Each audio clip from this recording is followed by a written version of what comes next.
기업의 경영 환경이 이제 급격하게 변하고 있는 것 같습니다. 이제 우리가 이제 소득 수준이 늘어나면서 또 잘 살게 되면서 안전에 대한 욕구가 좀 커졌고요. 그러면서 안전을 강조하고 또 안전을 우선하는 법률 환경으로 약간 패러다임이 변화하는 것 같습니다. 제가 오늘 말씀드린 중대재해처벌법도 이러한 변화 속에서 제정된 게 아닌가라는 생각을 들고요. 오늘 순서는 일단 중대재해처벌법에 대해서 개관을 해보고 이어서 경영책임자 등의 의무사항에 조금 자세히 말씀을 드리고 이어서 전망 및 대응 방안 순으로 설명을 드리도록 하겠습니다. 올해 1월 달이죠. 1월 달에 중대재해처벌법이 전격적으로 제정이 되었습니다. 시행령도 올해 10월 5일 공포가 되었고요. 그래서 이제 내년 1월 달 시행을 앞두고 있는데요. 중처법이 뭐 전격적으로 올해 초에 공포된 건 맞지만 그렇다 해가지고서 어느 날 갑자기 나오게 된 법은 아닙니다. 연역적으로 거슬러 올라가게 보면 2000년대 초반까지 올라갈 수 있는데요.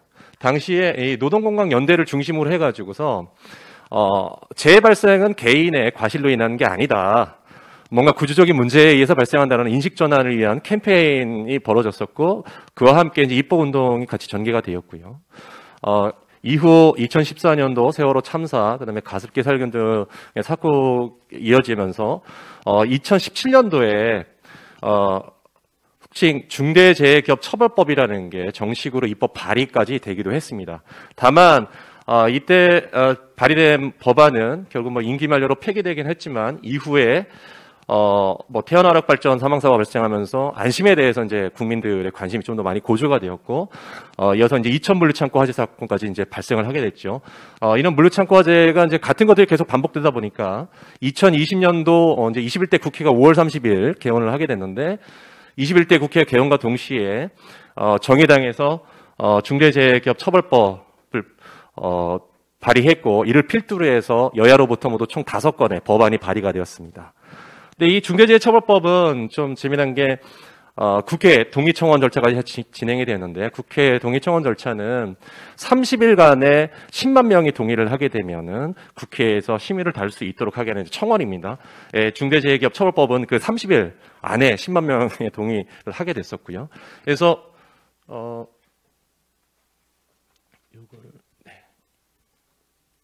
지금 넘어갔는데 이거 예.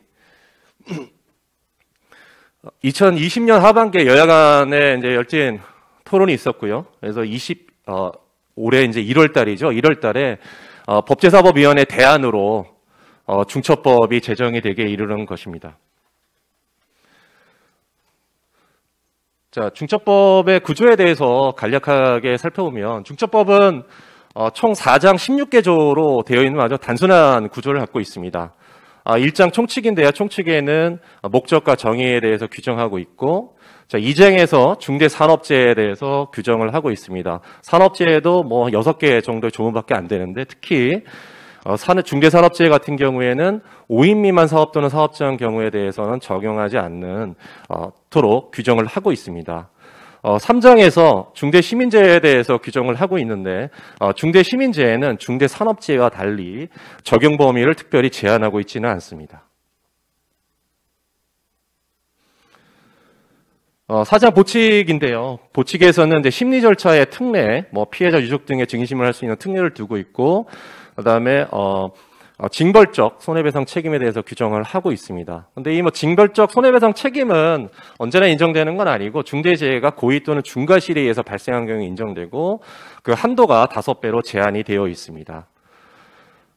이 법은 내년 1월 27일부터 시행이 되는데 다만 그 기업의 사이즈에 따라 가지고서 시행일이 조금 이제 유예가 되어 있습니다. 상시 근로자 수 50인 미만 사업 또는 사업장, 그다음에 건설업 같은 경우에는 공사가 50억 미만 공사의 경우에는 2년 후인 2024년 1월 27일 시행하도록 되어 있습니다. 그래서 아마 기업들은 이제 그 본인들이 회사가 이런 이제 시행 유예를 받을 수 있는지 굉장히 이제 관심이 많으신 것 같아요. 그래서 이제 그럼 상시 근로자 수를 어떻게 산정해야 되느냐? 중처법에서는 이제 상시 근로자를 산정하는 방법에 대해서 전혀 규정을 하고 있지 않습니다. 다만 이제 근로기준법이나 산업안전보건법에서 상시근로자에 관한 규정들이 있고, 따라서 그 해당 법에서 해석을 차용해서 볼 수밖에 없을 것 같은데요. 기업들이 묻는 것 중에서 이제 많이 묻는 것 중에 질문사항이 이겁니다. 이제 협력업체 직원들이 있는데 우리는 사업속성사 그러면 상시근로자 수를 산정을 할 때 그런 협력업체 직원들까지 포함해서 해야 되느냐, 이런 질문들을 많이 하시는데, 이 중첩법에 나중에 이제 법을 보시게 되면은 중첩법상에 종사자라는 개념이 나옵니다. 결국 이제 중대산업재해 보호 대상자가 종사자인데, 종사자는 우리 소속 근로자, 그다음에 소속 근로자는 아니지만 뭐 도급 용역 등 명칭에 상관없이 업무를 위해서 대가를 받고 노무를 제공하는 사람, 그다음에 도급 같은 경우에는 순차 도급에 있어가지고 수급인과 그의 종사자들을 포함하는 그런 개념으로 정의되어 있습니다. 이런 중첩법상의 정의 규정에 비춰봤을 때 이 부칙에서 말하는 상시 근로자라고 할 때 근로자에는 당연히 나와 우리 회사와 고용관계를 맺고 있는 직원들만 포함되는 걸로 해석을 해야 될 것 같고요. 그 경우에 뭐 정규직이 됐든 임시직, 일용직 가리지 않고 다 카운트가 돼야 될 것 같습니다. 근데 문제는 이제 파견 근로자를 받아서 사용하는 경우들도 있는데요. 그럼 이 파견 근로자는 어떻게 해야 되느냐?